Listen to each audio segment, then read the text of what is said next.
welcome to a special issue of the Dr. DC podcast. What none of you knew was that when I was pushed into the Speed Force by some unknown entity, asshole, I was able to grab one piece of literature on my way one. I made a mistake for the first time. The first mistake was pushing me into the Speed Force. I mean, this wouldn't be an issue if you didn't have to literally read everything. Yeah, but because I have to write you everything that you read. Fair enough. Out. Fuck you.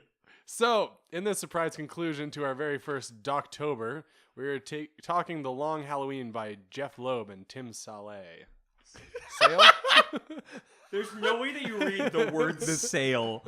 And This one's already off the rails. it's not like there was an accent aigu. Go fuck yourself. Nice attempt at being French, dickhole. That's right, everybody. We're kicking off special number 3, where we're talking about a book Colin read by proving that there's Colin can't read. there's an issue with reading. Yeah. Literacy. Okay, so I watched a YouTube video of a dramatized. Did you high school book report this? No, I watched the whole thing. Fuck. All right, so I listened to the all the way through. now what we've done on previous reading assignments, we've got to start with Colin. Take us through, give us the synopsis, try and just the actual story beats, yeah, and then we'll go through. We'll figure out what you liked, what you didn't like. Yeah, really and enjoyed. This is pretty high stakes because this is one of Richard's all-time faves. Well, Jeph Loeb, Tim Sale can do no wrong in my eyes. So. Saleh? Yes, Tim Saleh? Yeah, Tim Saleh. Saleh. The figure skater. Timothy Saleh. That's a really like niche joke for people who enjoy watching the follow Team ice Canada ice at the dancing. Olympics. Yeah. This winter long log splitter smoked porter was delicious, by the way. Subtle. Yes, it is. It's very subtle. The log splitter, that is. It's a subtle taste and yet bold in flavor. And now the episode. Anyway, after these messages. All right, well. Synopsis. Give us the Cole's notes. It's Colin's notes now, actually. Oh! So I really enjoyed this book. The artwork in it's pretty awesome. I really enjoyed a lot of the stuff in it. It was good. There was words and pictures. I watched them. No, it's. Do you want to hold it in your hand? No, I don't want to do that. Okay. It bit me last time I did that. So I don't know. I just kind of felt like the title didn't really strike it for me. I felt like it was more though it is a Halloween based idea. I felt like there was more to more centralized theme in Christmas. I don't want to totally cut you off, but I believe what I said was let's start with a plot synopsis and then talk about what you liked or didn't like. Oh, okay. So there's a killer, and this person is killing mostly one mob family's people, and they do it on every single holiday on the calendar. Right. The end. There's more to it than that. Okay, so then Two-Face is there. Not Two-Face. No, he's there at the end. What's his name in real life again? Harvey Dent. Harvey Dent. Yep. He's trying to find this guy who's doing the bad stuff, and Batman's trying to find him, and Gordon's trying to find everyone's and it's not working out, and they go visit this guy who's decorated his floor with calendar pages, which is kind of a weird aesthetic, but it's cool. The Calendar Man. Yeah.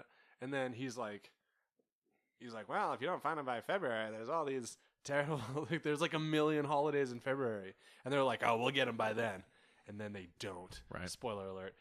And then there's a part where it's Harvey Dent's house gets blown up, which is pretty brutal. And then he goes in, he has a new house, and then the Joker's in there somehow.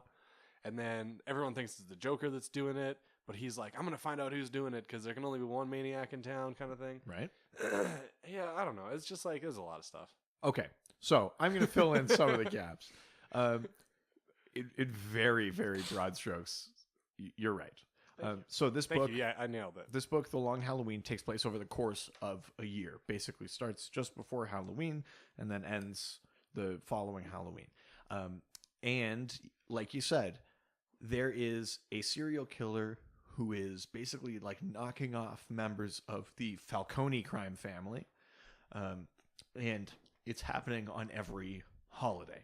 So they name every calendar holiday, not like the fun pagan Christian ones. Sure, yeah. So this killer gets dubbed just gets dubbed Holiday, and yeah, it draws Joker, out of the woodwork because he's kind of jealous that this guy's getting all the press, and they're all trying to figure out who Holiday is. And then yes, this other subplot is that Batman, Harvey Dent, and Jim Gordon kind of make their tryst to clean up Gotham City using Batman's extrajudicial kind of methods. So while this narrative of who the Holiday Killer is playing out, the Falcones are obviously looking for who's knocking off their people. And so there's all these revenge killings and acts, and Harvey Dent is a bit of a suspect. So yes, his house gets blown up, and eventually he gets acid thrown in his face. This Long Halloween is a reimagining of his origin. And as you're going through, there's a lot of fake outs, a lot of different villains kind of cameo, but you're not really sure who the killer is. But ultimately, the sort of twist ending. The twist ending is that it's two people, which is really cool. Well, it was two people, dude. I know what you're referencing. Women are people too. No, that's not the reference. Oh, okay. But the main one is Alberto Falcone, the son of the crime boss Carmine Falcone, is the Holiday Killer. The reason that Colin mentions too is that by the end of the book, Harvey Dent has become Two-Face. Yeah, he gets acided in the face. And he goes after a couple of people and then turns himself in. And basically what Gordon says to Batman is that Harvey was then the second Holiday Killer because he killed Holiday on the following Halloween. So the person that died on that one, the killer was Harvey. So there were two quote unquote Holiday Killers. No, dude, his wife though too. Cause she throws away all this evidence and stuff because she started killing people to make Harvey's workload go away so they could spend more time together as a family and start having a kid again. Yeah. Okay. Yeah. Yeah. So I guess there was 3 Holiday Killers. Take that, Jeph Loeb. Yeah, fucking dickhead. But yes, basically. Whoa. I mean, no, I got aggressive there. No, Jeph, you're cool beans. Good story, man. I liked it a lot. But basically, this story is a murder mystery, and it takes place early in Batman's career. This is kind of like I guess it's like a direct sequel to Batman Year One. Yeah. Because they do sort of reference a couple of times events from Year One. So it's still Batman early career, which obviously because Harvey Dent becomes Two-Face over the course of this. Yeah. The Joker isn't as big presence as you might expect him to be, but again, it's because these are early days. Well, yeah, because he's also second or fourth fiddle to a guy called Calendar Man.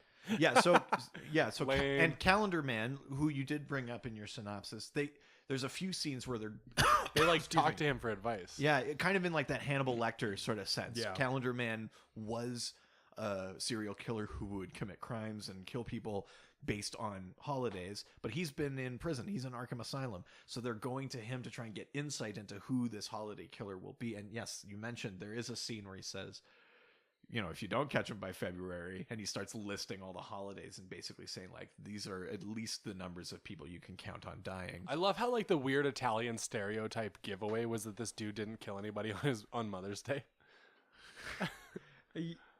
No, there's a... Nope. Doesn't kill anybody on Mother's Day. Is Mother's Day the Riddler one? Where no one... No, because it's Falcone's kid or whatever. That's the guy who's killing everybody. Yeah. He's Holiday. Yeah. And he doesn't kill anyone on Mother's Day. And there's there's a tiny little blip explanation in there as to why he didn't do it. Oh, it's because he has respect for his mother. Oh, yeah. He'd never do something like that on Mother's Day. In fairness, boom. In fairness, the Falcone crime family and the other crime family that you see a lot in this one, the Maronis, are meant to be really evocative of those real spaghetti eaters, the five families, the New York Dons. And that's my favorite. They're meant to be. That's my favorite when they really bring that into Gotham, when they really bring in the mob Yeah. portion of it, because I find that's always my favorite like motif when it comes to Batman. Well, yeah, and I mean, if you take the sort of approach to Batman where maybe the supervillains are a little bit his fault, which is kind of addressed in this book. Exactly, It yep. does come up. Like Gordon sort of implies that Well, and since Batman and- showed up, they've needed a lot more. Well, like, and sort of Dent's- super prison. Dent Yep. like outright says it too, Yeah. though. But Gotham was already corrupt. That's why Batman existed. And so, what was that corruption? It was the mob. Yep. So it's neat in this sort of like early days Batman thing. You get to see a bit of a blend because the mob over the course of this book, to further their own ends, Falcone breaks the Scarecrow and Mad Hatter out of Arkham. He hires Poison Ivy to mind control Bruce Wayne. There's like a few different things you can it's almost like old guard, new guard. It's like the Falcone's like last grasp at staying in control in this changing Gotham City. I love how there's that bit too where it's like Catwoman and all these bad guys, and Batman's like essentially is kind of saying like, whose side are you on? Yeah, there's great Catwoman stuff. And she's like, I'm on the side I've always been on. Like that's pretty cool. Yeah. It's Catwoman that's one element that we haven't brought up yet. So there's a thread through all of this where Catwoman keeps showing up in Falcone related circumstances where Batman is investigating or trying to figure something out. And they don't know that each other are Bruce Wayne and Selina Kyle, and Bruce and Selina have like a thing through this book. yeah, they have like a And then they have a fling. very different thing as Yeah. Batman and Catwoman. And so it really lays the groundwork of that. How far can I trust this character relationship that they have with each other? Ultimately, Catwoman knows that given the choice, Batman would probably bring her in. And Batman knows that even though she can be helpful, she's still a crook. She's probably got her own angle on whatever she's doing. So there's lots of neat layers to this story. What I would kind of like to do, we got Colin's synopsis. I've tried to fill in some gaps. I'm going to throw over to you, Richard, because I know you like Jeph Loeb. And Timothy Soleil. Yeah. Yes. So for you, have I missed something important in just the general kind of like synopsis of the No, book? and I think you've got the synopsis right. For me, what makes this what makes Jeph Loeb such a great writer is I find that it's very cinematic, and what's great about the two of them together is they're very good at like delivering minimal information or minimal art and painting a very broad picture. Yeah. So it's a big story with a lot of layers going on to it, but I mean, this could be twice the size had it come from another like writer and another artist. I find that together that they're so good at using minimalism in their artwork that you just like both as writer and an artist that you get this really really like detailed story in few pages when you consider like what they're actually trying to do. Yeah. For me, it also like harkens back to like what year did this come out? Ooh, good question. I think if we opened it up, we could probably look. Yeah, maybe let's do that. I can't remember because what it reminds me a lot of is Batman the Animated Series. Like in terms of like the color palette, The like that color sort of thing? palette, the artwork style, the time period, the like sort of heavy on the mob side of it. It's sort of this like golden age of Batman for me. 1996. So probably right in the midst of animated series. That might even be like just post that series as well. But yeah, like it's almost certainly an influence. Do you know what I kind of see in this? And I'll throw this over to Colin after because I always am curious how Colin feels about like the artwork in these things. It's the year after Batman the Animated Series. Yeah. It makes me think a little bit of Frank Miller in terms of just the hard lines and like kind of minimalism. I'm talking about good Frank Miller, like Golden Age, yeah, like Dark Knight Returns. Yeah, yes. Early Frank Miller, but less rough. Like Frank Miller's artwork looks like he sketched it on a napkin.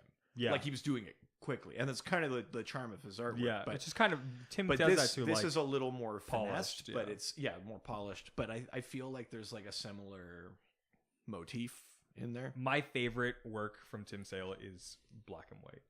Oh, yeah. Like his black and white work is so good because he's already really talented at using a minimal color scheme.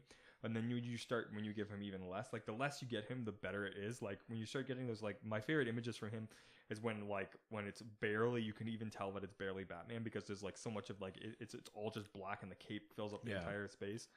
Well, there's lots of that in this. Yeah. And we get, excuse me, we get other black and white moments.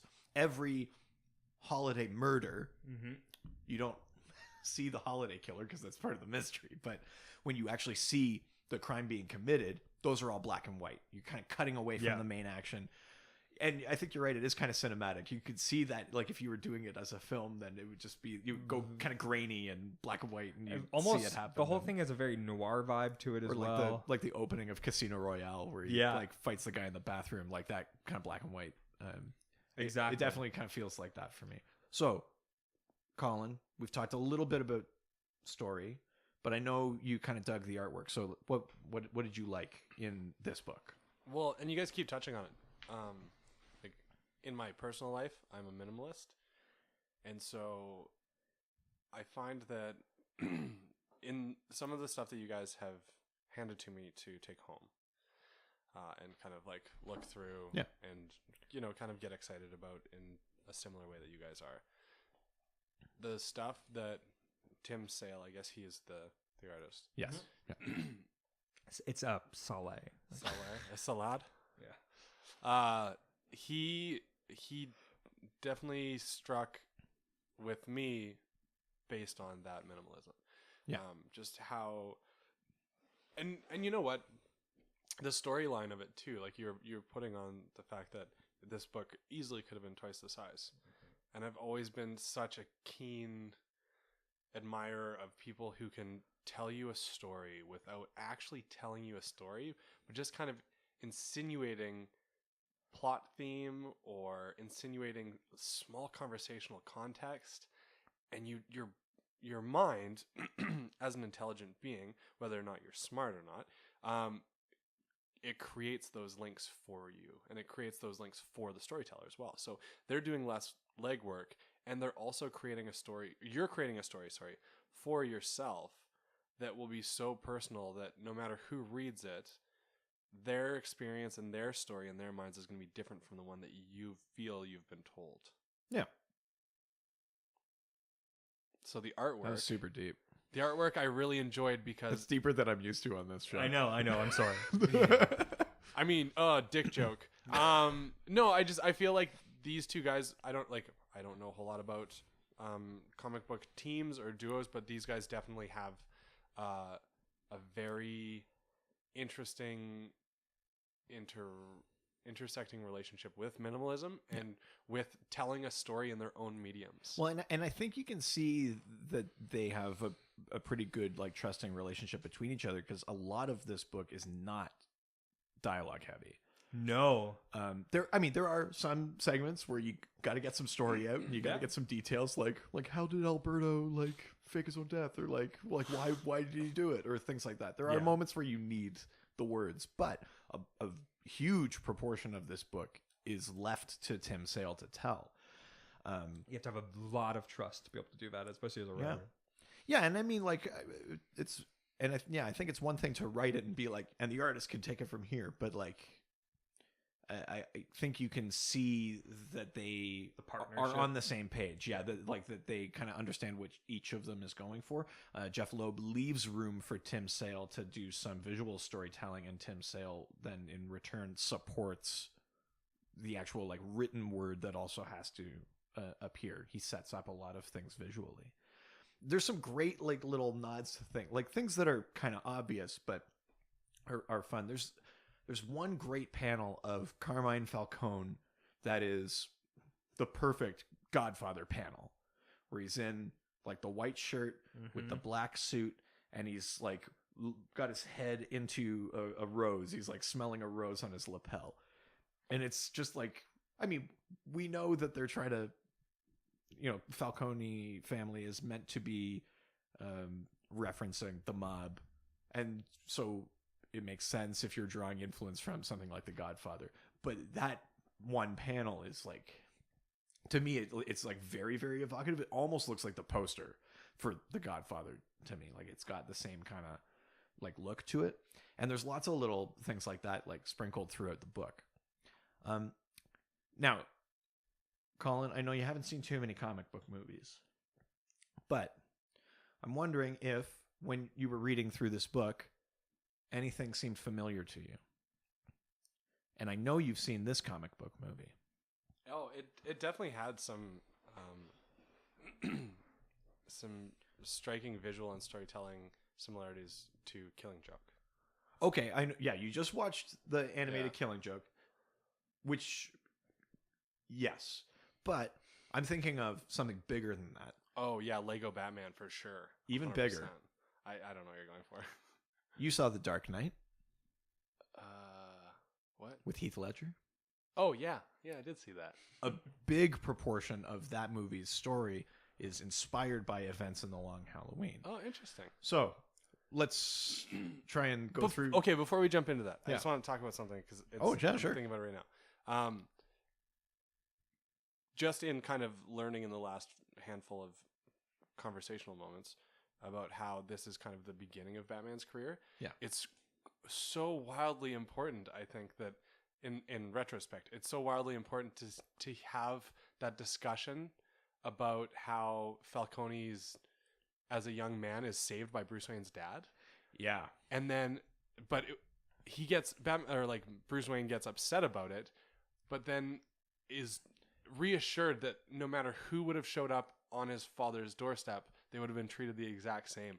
And to have that as part of a backstory for a hero, holy crap, that's crazy. Yeah, crazy so important. that's a great thing to bring up. So Timeline part kind of of what stuff. happens in this story is that Harvey Dent is led is led to believe by someone in his office who's dirty. So they're led to believe that Bruce Wayne might be the holiday killer. Yeah. And so he goes after him. And they find all this quote unquote evidence of a relationship between the Falcone family and the Waynes. Family, yeah. And yes, eventually it's revealed that years and years and years and years ago, when Carmine Falcone was much younger, his father brought him to the Waynes late at night because he was shot or injured, and he couldn't take him to a hospital or else the Maroney family would have him killed. And Thomas Wayne saves him. And it does cause some issues for Bruce because he thinks of, like, if his father hadn't have saved him, there might not be This problem. a mob Yeah. problem or as much of a mob problem. But in saving Carmine Falcone, it perpetuates the two family like rivalry in Gotham City. But yeah, like you said, he does eventually come to terms with the fact that it wouldn't have mattered who showed up, that Thomas Wayne was a doctor who took an oath to preserve life and didn't take it in his own hands to determine whose life he would preserve. And that is huge for Batman because the one line he won't cross is killing. Yeah. So yeah, no, that's an excellent thing to bring up. This book, it does feel a little like, I mean, I know we're jumping around a lot, but this book is so dense. And because it takes place over the course of a year, these things, you can weave more of these subplots in because you only need like a hint of it in this month. And then it actually has in the narrative like timeline, it has time to like gestate, and then it can come back a couple months later and be like, oh yeah, that thing.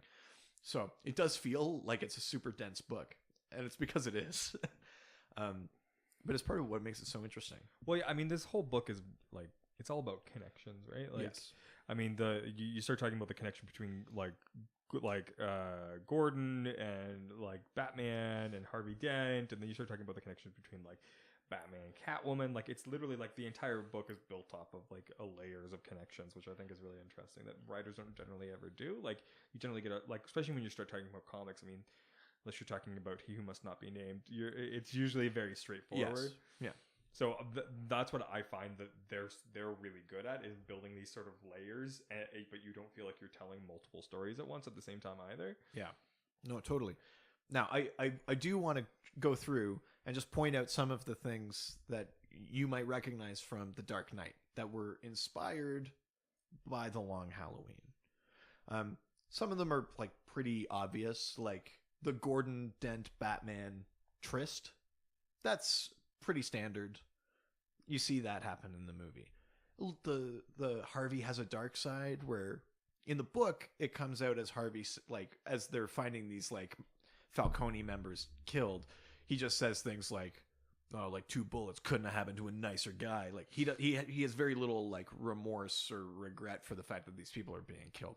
You know, he's trying to do his job and find the holiday killer, but he doesn't really care that the person that the holiday killer is taking out are all like scum, basically.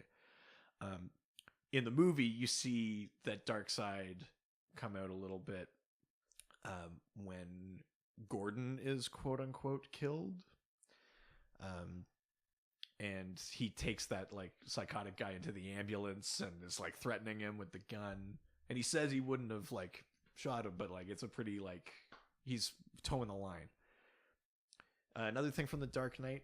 The Dark Knight has a Gordon death fake out, which I just mentioned. He comes back later and takes his helmet off, and you're like, "Oh shit, Gordon, great. Maybe you'll live to be commissioner."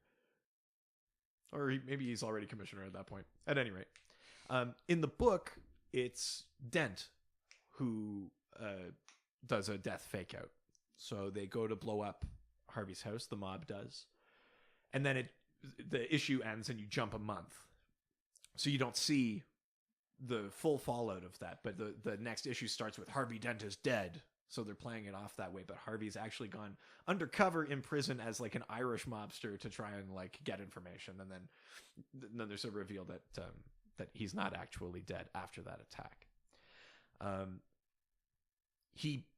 In both he becomes Two-Face. You see that happen, and then maybe less directly in both, there's a confrontation between Joker and Harvey that Harvey wins. So in the movie, it's that one in the hospital where the Joker says like, "I'm an agent of chaos," and then you see Harvey turn into Two-Face in that scene, basically. In the book, it's over Christmas, and the Joker is upset that they haven't found the holiday killer, and he goes to Harvey's house and like threatens him and like has him pinned down, and basically, you know, he's the Joker. He should be terrifying, and Harvey just says, "Get out of my house," and the Joker leaves. And that's, I think, also you seeing the darkness in Harvey. I mean, if the Joker didn't want to leave, he wouldn't have. But I think there is like an element in there that like Harvey can kind of hold his own. And then ultimately, he becomes Two-Face. He has a couple of what you could call just kills. He's going after people who are crooked. He goes after the guy in his office that was feeding him false information. He goes after Carmine Falcone, and he commits a couple of kills, and then he turns himself in. In the movie, he dies, but it's that there's that idea that like even in that descent into evil, he still thinks he's doing the right thing. Even as he lets go of Harvey Dent as a persona and becomes Two-Face, he still thinks that he is doing the right thing. And I think the film does a good job of that. I mean, obviously, they're different stories. It's only inspiration that was taken that ended up being in that film. But as I was rereading this, I was like seeing all these moments, and I was like, oh yeah, like there's one. Mm-hmm. Like, you can definitely see where Christopher Nolan would have gotten some of the aesthetic and the character relationships, and even some of like the actual story beats that he wanted to use in that movie. I think as well, you get a lot of the sort of like melancholy like moments within it as well. I mean, so at the end of the day, this is my favorite like straightforward Batman book. Right. I think because at the end of the day, it's what you don't get a lot of Batman, especially in these days. Is like the hard-boiled detective story. Yeah. Which is, I think, that's how Batman kind of started. I mean, that's what he's supposed The world's greatest detective. That's right. Yeah. And so, and you get sort of this like sort of film noir, hard-boiled detective, but with like a lot of character development at the same time. And that's just a story you don't really get to see with Batman. One of the things that Jeph Loeb and Tim Sale do better than anybody is melancholy, and it's a thing that you don't. It's a thing you don't look for in comics, but when you see it, it makes it really, really special. And I think part of that too is, you know, what you don't see in this are gadgets. No, There's one scene where he says he's putting the Batmobile on autopilot, yeah, and he uses a grappling hook a couple times. Mm-hmm. But I don't even think there are batarangs in this book. Like, he doesn't have like a sonic disruptor. He's not repositioning satellites. He's not like, no. He's not like summoning bats. He's not like any of those. He's not things. using tools. Like, There's no like laser cutting through a vault because he's, it's filling with water or like anything like that. Like, it is literally just a guy in a bat suit punching thugs and trying to solve a crime. it's like the folk music of Batman's stories. Yeah, totally. Yeah. It's very raw. There's a lot of like, because of how like rough it is drawn. I mean, this is Tim's in general, but like you get a lot of movement because of that without having obviously with being a static medium, but like I find there's so much that happens with so little that it takes like noir to this whole different level. By putting Batman in it, obviously, right? I mean, so I just Now I get the sense, Colin, you actually you enjoyed this book and you enjoyed reading it. Do you think that played a role? Do you think because it was maybe less superhero-y? Like, there aren't really like a ton it's of like an Batman indie movie almost. Yeah. Aside from Scarecrow's fear toxin, Poison Ivy's mind control, which feature relatively briefly. Very minimal, yeah. There's actually not a lot of like super in this book. Do you think that was a factor? It's not like I don't like superhero movies. It's not that I don't like comic books. That's not the thing. It's just that they've never been a huge part of my life. That being said, in this, you definitely... The thing that most comic book writers, I'm finding in reading these things, do wrong is the God complex of a hero. Right. And so when you have a book like this, it puts so much more of the human aspect to play, because there's a point where Harvey Dent is suspicious of Bruce Wayne. So he just throws Bruce Wayne in jail. But doesn't have the wherewithal to think like, oh man, we like just hit the bat signal and he didn't show up. Like, you know what I mean? Like, the common sense element is kind of gone, but it's also kind of nice to see that, because it shows kind of the naivete in these characters, in the fact that like they're just being their silly human selves, distracted by their stupid human things they have going on.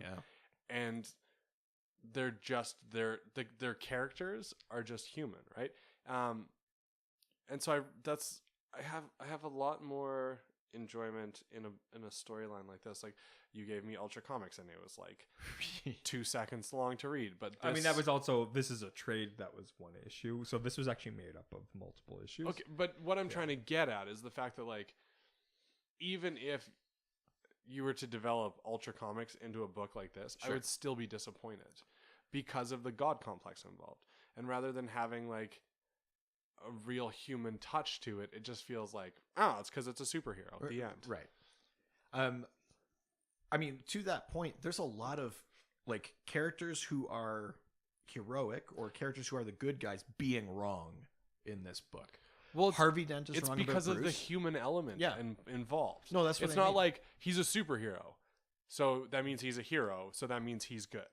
Like, it's Harvey Dent eventually becomes a villain, based on his own dark human side. But also Batman. Batman turns on Harvey. Batman believes that Harvey's the holiday killer, realizes he's wrong, and then almost kills Alberto Falcone. or Falcone. I'm pronouncing it both ways. So I know. I was just like, that's going to be hilarious to edit. Meanwhile, no one suspects the Gordon. And Gordon is also wrong about Harvey, because when Batman suspects Harvey, Gordon says, "You can't possibly think that." And even though Batman is wrong, Harvey's not the holiday killer. Gordon completely misses Harvey's dark side.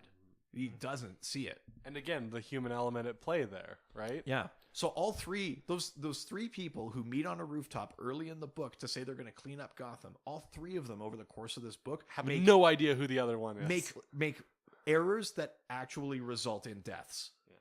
Yeah. And all three of them are wrong. So like, which ultimately is kind of slowly cleaning up Gotham City if it's just all these gangsters. Well, yeah, slowly, I guess. Yeah.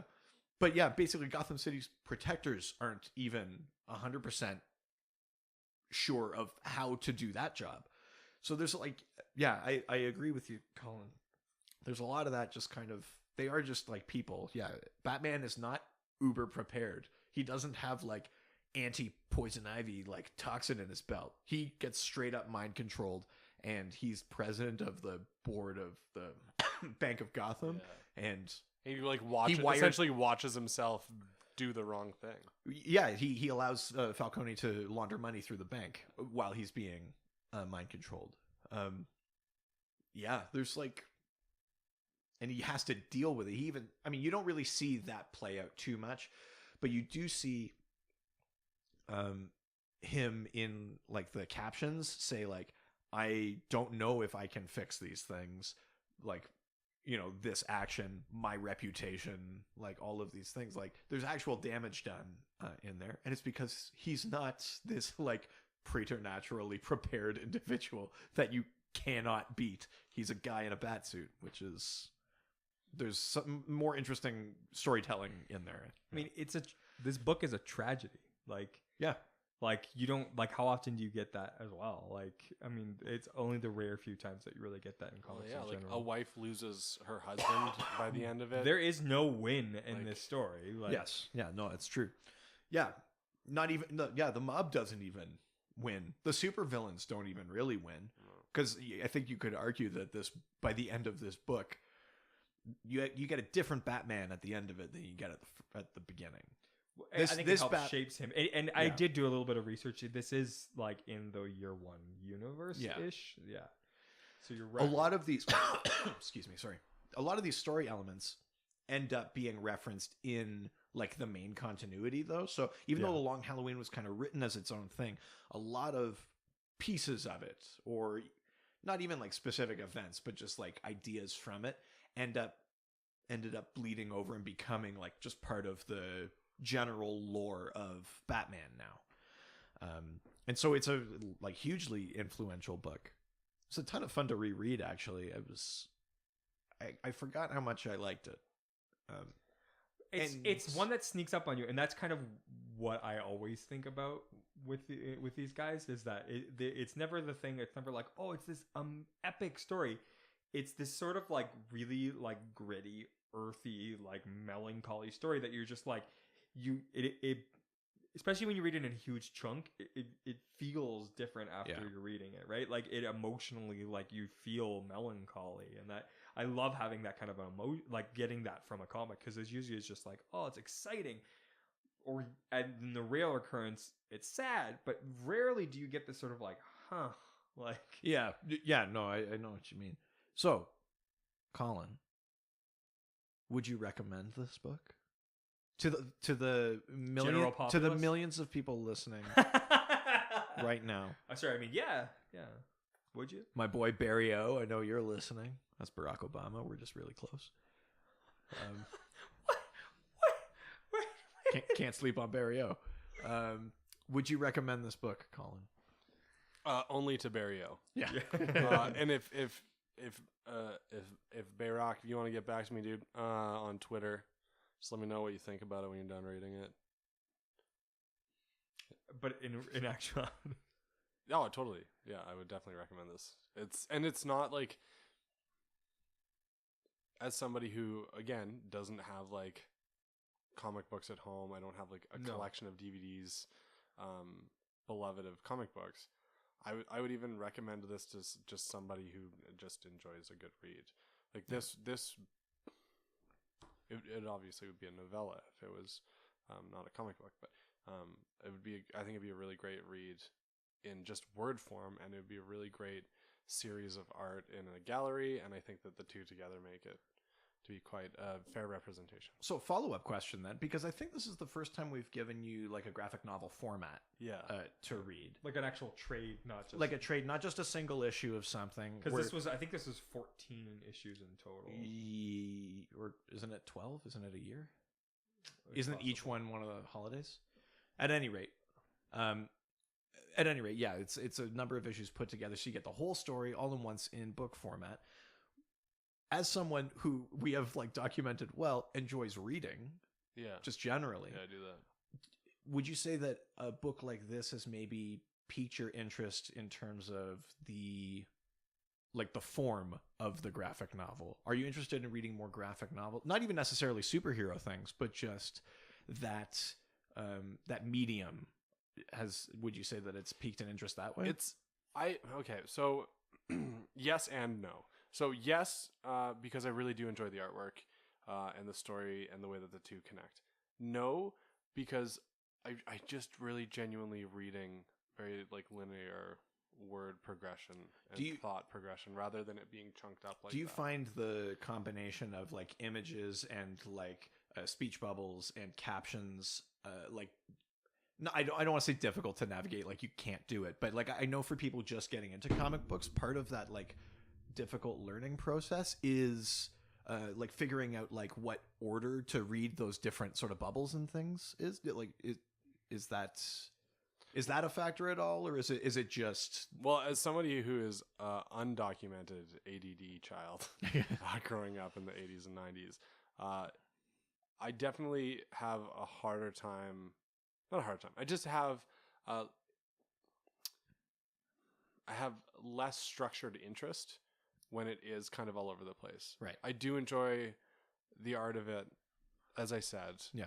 And I do enjoy the story of it, and I do enjoy how they do play off one another and how important it is, and I can respect that based on its art form in and of itself. Yeah. Maybe not your favorite way in which to read a story. I will definitely end up reading another graphic novel at some point. Oh yeah, we'll make you. Yeah.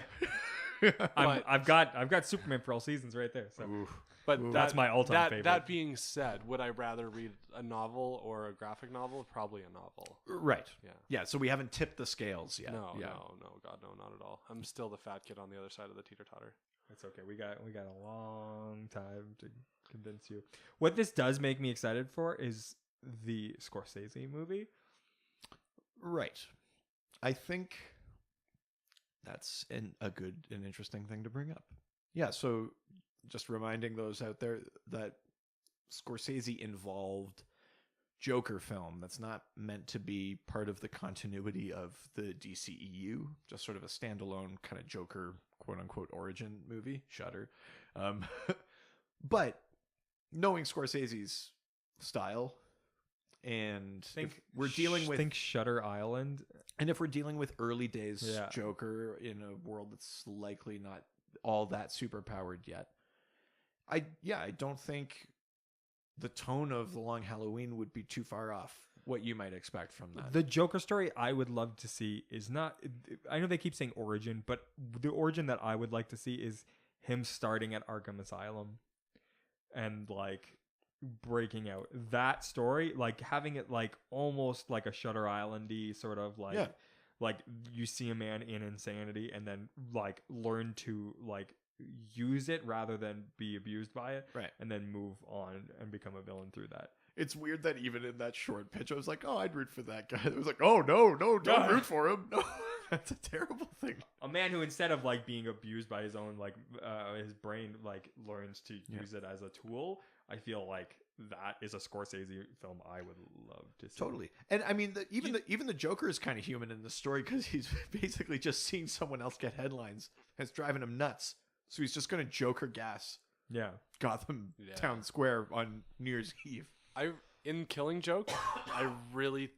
That is a great Speaking book. of Scorsese, I really feel like to bring that to life, like obviously I didn't read the graphic novel or the comic, but I Right. did watch the animated adaptation. Yeah. That scene where he is like at the table with those two gangsters and his head is in his hand and his wife has died, like his pregnant wife is dead. That like moment of like fuck it, pure abandon, and he just starts laughing like, oh my god, a human being Yeah. doing that in a film, that would ruin my life. Yeah.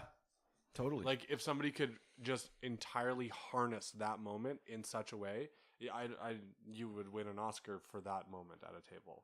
yeah. If you pulled it off, exactly. Like, Totally. oh my god! But who would Alan Moore. play Yeah. it though? I'm not sure. Joseph Gordon-Levitt. You can't cast him as everything. What a one man Batman show of Joseph Gordon-Levitt. Joseph JGL. Gordon-Levitt. Could you imagine that though? Wouldn't that A be neat? one-man Batman show, Yeah. like a theater play. Yeah. There sure were some crazy characters in Gotham City where I grew up. Then he has to turn to face the back, and he turns back and we're like, I'm the Joker. And then he turns just half his face. And like, Yeah. I'm Two-Face. I'm Harvey. I'm Two-Face. I could see it getting middling reviews off Broadway. Yes. Sounds like a win to me. Oh, God. Well, I'm glad that you liked this one. I'm not going to lie. I was a little bit nervous because The Long Halloween is a thick, It's a dense book. a thick book. Well, but also just physically thick. There's just like Yeah. a lot of it to read. And I knew going in that this isn't necessarily your favorite thing that we do on the podcast. But I'm glad you enjoyed It's it. really not, because I have to use my memory a lot. And you ask me what happens in it, and I But they've got pretty pictures, so. yeah, pretty. Well, this is the other thing. Usually when I ask you what happens, you only have to remember like 22 pages. This time, Yeah, there's a much lot more that happens in this book. So absolutely. for those listening at home, I mean, we touched on a few things, talked about some story points, spoiled a few things if you haven't read this, but It was out in 1990 something. yeah. Like, but we fuck definitely off. didn't talk about everything. So if you haven't read The Long Halloween, or if you've only heard about it, or you only know bits of it, definitely go and read it, because it's an important piece of Batman history in terms of the literature, but also, like I said, a lot of elements of this story, or at least characterizations of different characters, have kind of bled into the main Batman lore. So reading this will actually like improve your understanding of some of the history of Gotham and some of like certain characters that you might not see too much anymore, like Falcone, Maroni, Baloney. Calendar Man, Baloney, Jabroni. Yeah, all of them. Also, as well, like Zamboni. all of Tim Sale and Jeph Loeb's Batman books are actually all really good. Yeah. Like the what is it, the Haunted Knight, Dark Victory. Those are all really good books. Batman Year One. Yeah. Fuck. Yeah. Okay. I mean, that's just So, yeah, definitely, if you haven't, give these books a go. I'm sure they're probably, I'm sure they're available digitally on, like, Comixology. You can probably like order them from your local bookstore, even. Chapters, Indigos, Coles. They all have them. especially something Amazon. like Long Halloween. Like, if you go It's to a a seminal bookstore, yeah, comic. you'll find it. But yeah, definitely do that. So this was just a little. It's our first foray into Jeph Loeb and Tim Sale, because we're Yeah. heading into the year of Superman, and I got Superman for all seasons. Well, that'll be good to tie in when we're doing like the 80th birthday, 1000th That's issue right. Action Comics kind of thing. But yeah, so this is our long Halloween episode. Our secret Our episode. special. Yes. You guys. That's didn't right. know. You listened to the end of the album and then waited 5 minutes after the final track, and you got this. That's right. This was our secret track. So Okay. kids, back in the day, there were secret tracks. God. Shut up. Just stop talking. Well, find us online. Yeah, if you want to ask us questions, or if you're Barack Obama, you can hit us up on Twitter At Dr. DC, at Facebook, Dr. DC Podcast, on our Instagram, Dr. DC Podcast, email. DrDCPodcast@gmail.com. our website, drdcpodcast.com or .ca. Make sure you go to iTunes and give us a 5-star review, and you can do a what Colin does. If you write that in there, we'll make sure that Colin reads it no matter what it says. That's right. No matter what it says. Can you leave reviews and things on Google Play as well? Because we're also up on there. So if you're like an Android user or something, send us a link if you did, Yeah. because I have actually no idea how to check that, so that'd be a great thing. Yeah, just reach out to us, because we love to hear from you guys, and even if it's a question that won't end up online, generally the doctor will reach out and say something for you. So you bet. all right. well, happy Halloween, everybody, and some kind of sign off. Aquaman, all the superheroes. They always fight for what is right. Live with danger and adventure.